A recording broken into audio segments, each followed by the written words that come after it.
శ్రీ గురుభ్యో నమః. శ్రీకృష్ణ పరబ్రహ్మణే నమః. శ్రీమద్భాగవత మహాపురాణమునందలి దశమస్కంధములోని ఉత్తరార్థమునందు 5వ అధ్యాయము ప్రారంభము. ఈ అధ్యాయంలో శ్రీకృష్ణుడు శిశుపాల జరాసంధాదులను రుక్మిణి ఓడించుట, రుక్మిణీదేవిని పరిణయమాడుట మొదలగు విశేష విషయములను తెలుసుకుందాము. శ్రీశుకుడు నుడివెను. శిశుపాల పక్షమునకు చెందిన జరాసంధాది రాజులందరూ ఇట్లు పలికిన పిమ్మట వారు మిగుల క్రుద్ధులై కవచములను ధరించి తమ తమ వాహనములను ఎక్కిరి. పిదప వారు ధనుర్బాణాది ఆయుధములతో సన్నద్ధులై తమ సైన్యములతో గూడి యాదవ వీరులను వెంబడించిరి. పరీక్షిన్ మహారాజా యాదవ పక్షమునందలి సేనాధిపతులు తమను వెంటాడి వచ్చుచున్న శత్రు సైన్యములను చూచిరి. అంతటా వారు ధనుష్టంకారములను గావించుచు శత్రుసేనలకు ఎదురుగా నిలిచిరి.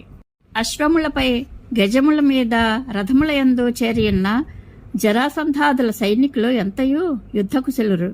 మేఘములు పర్వతములపై జడివానలు కురిపించినట్లుగా వారు యాదవ యోధులపై శరపరంపరను వర్షింపజేసిరి.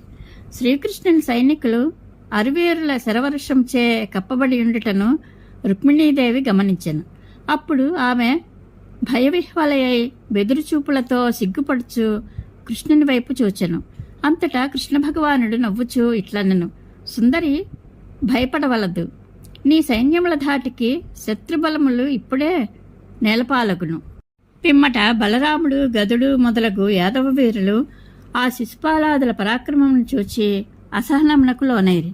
వెంటనే వారు పరంపరగా బాణములను ప్రయోగించి శత్రువుల అశ్వములను, గజములను, రథములను నుగ్గునుగ్గు గావించిరి.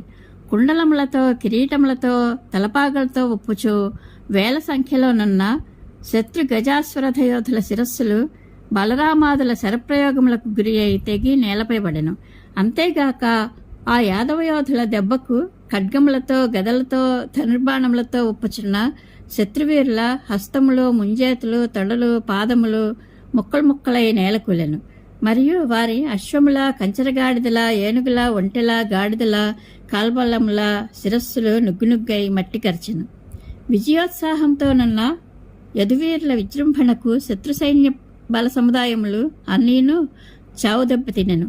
అంతటా జరాసంధాది రాజులు అందరూ యుద్ధ విముఖులై పలాయనము చిత్తగించిరి. పిమ్మట వారెల్లరూ శిశుపాలుని వద్దకు చేరిరి. అతడు తాను కోరుకుని రుక్మిణి తనకు దక్కకపోవటచే మానసికంగా కుమిలిపోవచుండెను. అతడు ఉత్సాహమును కోల్పోయి తేజోవిహీనుడై ఉండెను. ముఖము వాడి ఉన్న ఆ శిశుపాలతో జరాసంధాదులు ఇట్లు నుడివిరి. అయ్యా శిశుపాల, నీవు పురుషశ్రేష్ఠుడవు. నీవు ధైర్యంను వీడుము. రాజా, మానవులకు సుఖదుఖములు వచ్చుచూ పోవచ్చు ఉండును. మిత్రమా వినుము. దేహధారి స్వతంత్రుడుగాడు. యంత్రమును నడుపవాని చేతిలో కీలుబొమ్మ వలె పరమేశ్వరుని తంత్రమునకు అధీనుడై సుఖములను దుఃఖములను అనుభవించుచుండును. పూర్వము నేను 23 అక్షౌహిణుల సైన్యంతో విజృంభించి మధురానగరము మీదకి 17 పర్యాయములు దండెత్తితిని. ప్రతిసారియు నేను నా బలములు శ్రీకృష్ణుని చేతిలో ఓటింపాలైతిమి. నేను బలరాముని చేతికి చిక్కినప్పుడు శ్రీకృష్ణుడు దయతలచి నన్ను విడిపించెను. మరలా నేను 23 అక్షౌహిణుల సైన్యమును సమకూర్చుకుని 18వసారి అతనిపై దాడి చేసి శత్రువులను పారద్రోలి విజయమును చేకొంటిని. నేను అపజయం పాలైనప్పుడు ఏమాత్రము కుంగిపోలేదు. జయమును పొందినప్పుడు సంతోషంతో పొంగిపోలేదు. లోకంలోని జనులెల్లరూ కాలస్వరూపుడైన పరమేశ్వరుని యొక్క అధీనంలో వారి వారి ప్రారబ్ధ కర్మ ఫలానుసారము సాగిపోవచ్చుందరు. మనమును సామాన్యులము కాము, వీరులైన సేనానాయకులకు అధిపతులము. కానీ ఇప్పుడు కృష్ణుని నాయకత్వమున యాదవుల స్వల్ప సైన్యం చేతిలోనే పరాజితులమైతిమి. ప్రస్తుతము కాలము కలిసి వచ్చుటచే శత్రువులు మనలను జయింపగలిగిరి. అట్లే కాలక్రమమున మనమును వారిని జయింపగలము. ఈ విధముగా హతశేషులైన జరాసంధాది రాజులు తమ మిత్రుడైన శిశుపాలుని యొక్క మనస్తాపమును తొలగించి తమ తమ నగరములకు వెళ్లిపోయారు. మిత్రుల ప్రబోధముతో తేరుకొనిన శిశుపాలుడును అనుచరులతో కూడి తన పురమునకు చేరెను. బలశాలియగు రుక్మి కృష్ణుని ఎడ ద్వేషభావము కలిగి ఉన్నవాడు. అతడు తన చెల్లెలకు రుక్మిణిని శ్రీకృష్ణుడు రాక్షస వివాహ విధానమున తీసుకుని వెళ్ళినందులకు అసహనముతో మిక్కిలి క్రుద్ధుడాయను. వెంటనే అతడు ఒక అక్షౌహిణి సైన్యమును వెంటబెట్టుకుని శ్రీకృష్ణుని దెబ్బతీయుటకు ఆయనను వెంబడించెను. మహాబాహు అయిన రుక్మి మనస్సు అసహనముతో ఉడికిపోవచ్చుండెను. అతడు కవచమును ధరించి ధనుర్బాణములను చేబూని సమరమునకు సర్వసన్నద్ధుడై సకల రాజుల సమక్షమున ఇట్లు ప్రతిజ్ఞ చేశాను. మిత్రులారా, శ్రీకృష్ణుని పరిమార్చి నా చెల్లెళ్లకు రుక్మిణిని తీసుకుని రానిచో ఈ కుండిన నగరంలో ప్రవేశింపను. మీ ఎదుట నేను శపథము చేసి చెప్తున్నాను. ఈ విధముగా ప్రమాణము చేసిన పిమ్మట రథమును అధిరోహించి అతడు సారథితో ఇట్లు పలికెను. నీవు కృష్ణుడున్న ప్రదేశమునకు రథమును త్వరగా పోనిమ్ము. అతనితో యుద్ధం చేయవలెను. దురాత్ముడైన శ్రీకృష్ణుడు తనను బలశాలినిగా భావించుకొనుచు నా చెల్లెల్ని అపహరించుకుని పోయినాడు. నేడే నేను నిశితములైన నా శరములచే అతని బలగర్వమును రూపుమాపెదను. బుద్ధిహీనుడైన రుక్మి కృష్ణ భగవానుని శక్తి సామర్థ్యములను ఏమాత్రము ఎరుగినవాడు. అతడు ఈ విధముగా ప్రగల్భములను పలుకుచు తన రథముతో శ్రీకృష్ణుని సమీపించి నిలువుము నిలువుము అని అనుచు పూర్ణకు ఆహ్వానించెను. వెంటనే అతడు దృఢమైన తన ధనుస్సును ఎక్కుపెట్టి కృష్ణునిపై 3 బాణములను ప్రయోగించి ఇట్లు నుడివెను. ఓయి, నీవు యదువంశమున చెడబుట్టినవాడవు. ఒక్క క్షణకాలం పాటు నా ఎదుట నిలువుము. పవిత్రమైన హవిస్సును కాకి ఎత్తుకొని పోయినట్లు నా చెల్లెలిని ఎక్కడికి తీసుకుని పోవచ్చున్నావు? ఓ మందబుద్ధి మాయావి, నీవు కపట యుద్ధమును బాగుగా ఎరిగినవాడవు. నా బాణముల దెబ్బకు హతుడవై నేలగోలకు ముందే నీవు రాకుమారి అయిన రుక్మిణిని విడిచిపెట్టుము.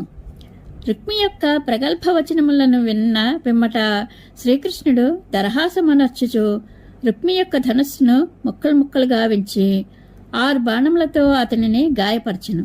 8 శరముల చేత అతని రథాశ్వములను 4 2 బాణముల చేత రథసారథిని దెబ్బతీసెను. 3 శరములచే రథధ్వజమును చిన్నాభిన్నమనర్చెను. అంతటా రుక్మి మరి ఒక ధనుస్సును తీసుకుని శ్రీకృష్ణుని 5 బాణములచే నొప్పించెను. పిదప శ్రీకృష్ణుడు రుక్మి యొక్క శరములకు తట్టుకుని నిలిచి తన శరపరంపరచే అతని ధనుస్సును ఖండించెను. అతడు మరి యొక్క శరాసనమును చేబూనగా కృష్ణప్రభువు దానిని కూడా భంగమనర్చెను. అప్పుడు రుక్మి పరిఘను, పట్టిసమును, శూలమును, డాలును, ఖడ్గమును, బల్లెమును, తోమరమును ప్రయోగింపగా శ్రీహరి వాటిని అన్నింటినీ తన బాణాగ్నులకు ఆహుతి చేసెను. పిమ్మట రుక్మి రథం నుండి దిగి కృష్ణుని హతమార్చుటకే ఖడ్గమును చేబూని మిగుల క్రుద్ధుడై అగ్నిమీదికి మిడుతవలే శ్రీకృష్ణునిపైకి విజృంభించెను. తన మీదికి విజృంభించి వచ్చుచున్న రుక్మి యొక్క ఖడ్గమును, డాలును శ్రీకృష్ణుడు తన బాణములచే నువ్వులంతా ప్రమాణంలో ముక్కలు గావించెను. పిదప ఆ ప్రభువు వాడి అయిన తన ఖడ్గమును చేబూని అతనిని చంపుటకు ఉద్యుక్తుడాయను. శ్రీకృష్ణుడు తన సోదరుని చంపుటకు సిద్ధపడుటను చూచి రుక్మిణి భయవిహ్వల అయ్యెను. పిదప ఆ సాధ్వి తన భర్త పాదములపై పడి దైన్యంతో ఇట్లు విన్నవించెను. ప్రభు, నీవు పరమయోగుల యొక్క హృదయములయందు నివసించువాడవు. దేహాభిమానులైన మూఢులు నిన్ను తెలుసుకొనజాలరు. నీవు బ్రహ్మాది దేవతలకును దేవుడవు, జగన్నాథుడవు, తిరుగులేని భుజబలము గలవాడవు, కళ్యాణస్వరూపుడవు. ఎంత దుష్టుడైనను అతడు నాకు అగ్రజుడు, నీకు బావమర్ది. ఇతడు నిన్ను శరణు కోరుకున్నను. ఇతని పక్షమున నేను శరణు వేడుచున్నాను. కావున ఇతని చంపుట యుక్తము కాదు. శ్రీశుకుడు వచించెను. ఆ సమయమున రుక్మిణీదేవి యొక్క శరీరమంతైను భయముతో కంపించిపోవచుండెను. అంతులేని శోకము వలన ఆమె నోరు పిడచగట్టిపోవచుండెను. ఆ స్థితిలో ఆమెకు గొంతు పెగలకయుండెను. కలత చెందియుండుటచే ఆమె మెడలోని బంగారపు హారము జారిపోయెను. ఇట్టి స్థితిలో రుక్మిణీ సాధ్వి తన పాదములపై వ్రాలటతో కరుణాళువైన కృష్ణప్రభువు యొక్క హృదయము ద్రవించెను. పిమ్మట ఆ స్వామి రుక్మిణి చంపు ప్రయత్నము నుండి విరమించుకొనెను. అయినను రుక్మి తన మూర్ఖ ప్రయత్నములను మానుకొనలేదు. అప్పుడు కృష్ణప్రభువు రుక్మి వస్త్రము చేతనే అతనిని బంధించి తన ఖడ్గముతో అతని మీసములను కేశములను అక్కడక్కడ గొరిగి వికృత రూపుని గావించెను. ఇంతలో మహావీరులైన యాదవయోధులు అపారముగానున్న శత్రుసేనలను మదపటేనుగు కమలములను వలె చావచితకు కొట్టిరి. పిమ్మట వారు బలరామ సహితులై శ్రీకృష్ణుని సమీపమునకు వచ్చి విరూపుడైన రుక్మిణి చూచిరి. అప్పుడు మహాత్ముడైన బలరాముడు మృతతుల్యుడైన రుక్మి దైన్యావస్థకు గురి అయి ఉండటం చూచి కనికరముతో అతని బంధములను తొలగించి కృష్ణునితో ఇట్లనెను: కృష్ణ, నీవు చేసిన ఈ పని మంచిది కాదు. మన వంటి వారు నిజమైన ఇట్టి కృత్యమునకు పాల్పడరాదు. బంధువుల యొక్క మీసములను తలను ఈ విధముగా గొరికి విరూపుని గావించుట అతనిని వధించుట వంటిదే. అనంతరము ఆ బలభద్రుడు రుక్మిణిని ఓరడించుచు ఇట్లు వచించెను: సాధ్వి రుక్మిణి, నీ అన్నయ్యకు రుక్మికి ఈ వైరూప్యమును కలిగించినందులకు మా ఎడ కినుకు వహింపకము. మానవులకు సుఖము గాని దుఃఖము గాని ఇతరుల వలన కలుగునవి కావు. అవి ఆ వ్యక్తి చేసుకొనిన సుకృత దుష్కృతములకు ఫలములు కనుక ఎవని కర్మ ఫలము వాడు అనుభవింపక తప్పదు. పిదప ఆయన కృష్ణుని వైపు తిరిగి ఇట్లనెను: బంధువు వధింపదగిన అపరాధియే అయినను అతనిని వధించుట తగదు, క్షమించి విడిచిపెట్టవలను. తాను వనర్చిన అపరాధము వలననే అతడు మృతప్రాయుడగును. చచ్చిన వానిని మరల చంపుట ఎందులకు? పిమ్మట బలరాముడు రుక్మిణితో ఇట్లు నుడివెను: అమ్మా, క్షత్రియధర్మము ఎంతయూ ఘోరమైనది. సోదరుడు అధర్మపరుడైనచో రాజు అతనికి తోబుట్టువే అయినను అతనిని వధింపవలసియే ఉండును. విధి విధానమే అంతా. శ్రీకృష్ణునితో ఇట్లు వచించెను: సోదరా, దురభిమానముతో ధనమదముతో విర్రవీగుచుండెడి వారు రాజ్యము కొరకును భూమి కోసము ధనధాన్యముల కొరకును కాంతల విషయమునను పేరు ప్రతిష్టల కోసము వైభవములను నిలుపుకొనుట కొరకును మరి ఏ కారణము కోసమైనను ప్రాకులాడుచు మంచి చెడ్డలను మరచి బంధువులను సైతము హింసించుచుందరు. తిరిగి రుక్మిణితో ఇట్లనెను: రుక్మిణి, నీ సోదరుడైన ఈ రుక్మి సకల ప్రాణుల ఎడ ద్వేషభావమునే కలిగి ఉండెను. కావున అతని మేలనకే ఇట్లు శిక్షించుట జరిగినది. అజ్ఞానుల వల్లే నీవు ఈ దండనము తగని పని అని తలంచుచున్నావు. ఇది నీ బుద్ధి వైషమ్యమే గాని వేరు కాదు.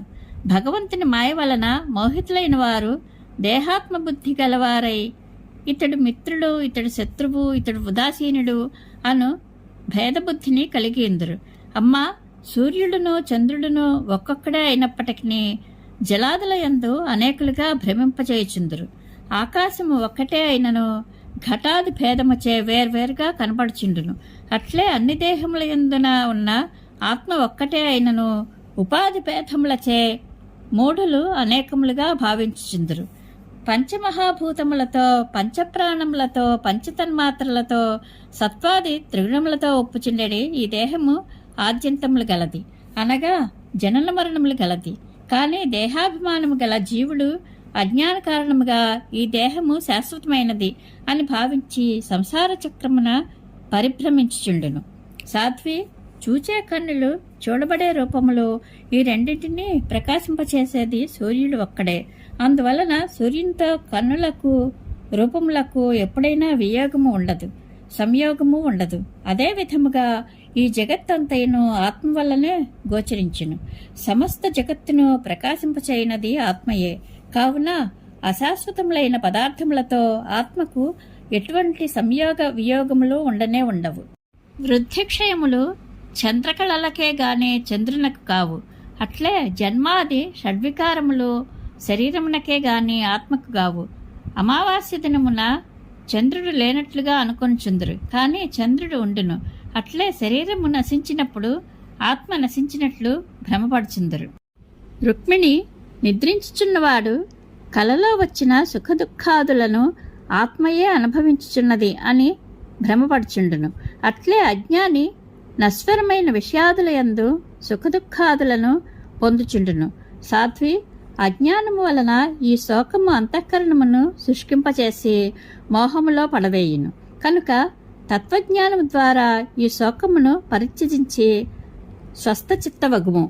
శ్రీశుకుడు నుడివెను: పరీక్షణ్ మహారాజా, మహాత్ముడైన బలరాముడు ఇట్లు స్పష్టంగా వివరించిన పిమ్మట రుక్మిణీదేవి తన మనఃపరితాపమును పరిత్యజించి చిత్తస్థైర్యమును పొందెను.